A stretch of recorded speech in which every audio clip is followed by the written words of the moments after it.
Hi everyone, this is Psychic Wendy James here. I have been a professional psychic since 1994, and I'm just starting to pop a bunch of stuff out onto social media, and so this is going out onto SoundCloud, going to make a small video for YouTube, but Psychic Wendy James, that's how you can find me. I own a company called Love Dragons, LUVDRAGONS.ca. You can get all my social media contacts there. But what I want to talk about right now is that I've been doing my radio show. I do a radio show every Thursday night, and I keep hitting on these topics. I also recently put a an 8-part free psychic development course out there. And I've really been hooked onto some new interesting concept, and that is that our emotions are our Achilles heel, but they are also the amazing magic of our conscious experience as well. And I really want to dialogue about that for a moment, because my opinion is that our emotions are triggers.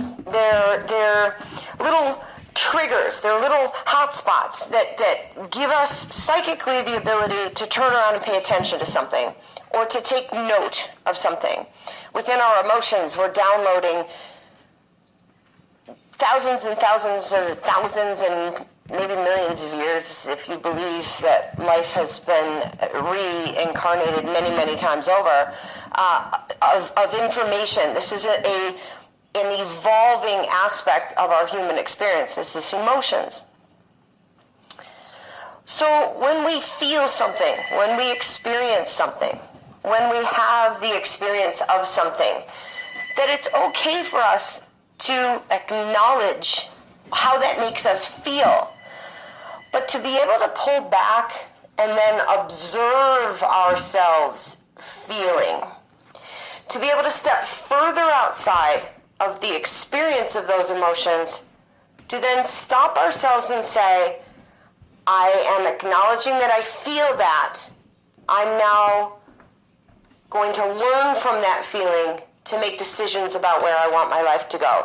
Or I'm going to learn from that feeling now to open up to some psychic information, but that I don't need to be experiencing all those feelings other than to download them, acknowledge them, and then be the observer or learn from them. So as strange as that sounds, it's not about not feeling. I'm not saying to suddenly go numb. Since I started putting out my social media stuff, I do have a couple friends who love me very much, but they keep calling me Spock. And we're laughing and having a good laugh about it. But again, it's also encouraging some really complex thought in my head. Am I not feeling because I can then get out of the feelings and observe the feelings and learn from the feelings, to choose a psychic direction I wish to go from the knowledge of those feelings? What are those feelings teaching me? And as much as my friends and I are laughing, I will have to say, I'm pulling back and recognizing I'm the first one to cry at a beautiful commercial, or sometimes even just when I see an elderly couple walking down the street holding hands, the feelings. My heart can break for others in their stories and their circumstance, and I know the need to feel. I understand fear and anxiety and all of those experiences. On the other hand, something's happened in my thoughts of this now, where I'm able to stand outside of the feelings and to be able to use them as giant markers, sort of in a map, or flags, sort of, along a trail that are telling me where the trail is. Sometimes when you're in the forest and you can't see the path, a marker on that path so you know where to go, so you know this is where the lessons are, this is where the next step should be, this is where the next piece of expansion is. Our feelings, our emotions, our experience of those emotions are flags in our pathways.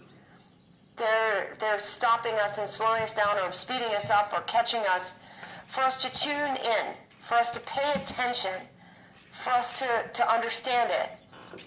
But to also know that we have to evolve past just being in those feelings and to become the wisdom behind those feelings, to not be the feelings, but to see the feelings and feel the feelings, but to then grow past that to be able to experience more of the wisdom behind those feelings or the lesson of those feelings. This, in my opinion, is how we change our story when we're overwhelmed by having to go back and deal with something in the past, a painful truth in the past. To walk with yourself with great strength, to bring the observer in you into the past, to look at it, to download it, to acknowledge what those feelings are, but to be observing from the outside of those feelings. And in that, we are no longer ruled by those feelings. We are no longer making choices in our life based on those feelings. We're becoming more evolved, having experienced those feelings. To be able to go back as the observer and experience them, in my opinion, is also how we can shift our karma. By being able to forgive ourselves, to unconditionally accept ourselves, to be able to get into a place where we unconditionally accept who we are within those feelings is incredibly important. So I thank you for listening. I thank you for tuning into the ramblings of an evolving psychic's mind and to have joined me in this tiny passage of some of the new stuff that I'm really working on. No, not becoming Spock. But yes, understanding that my feelings are a tool. My experience of emotions is an amazing, epic tool. And I cannot let it become my Achilles heel. I need it to be my point of power. And to become the point of power, I need to observe my feelings and expand from them, but not to get stuck in them or let them lead me. Thank you and have a good day.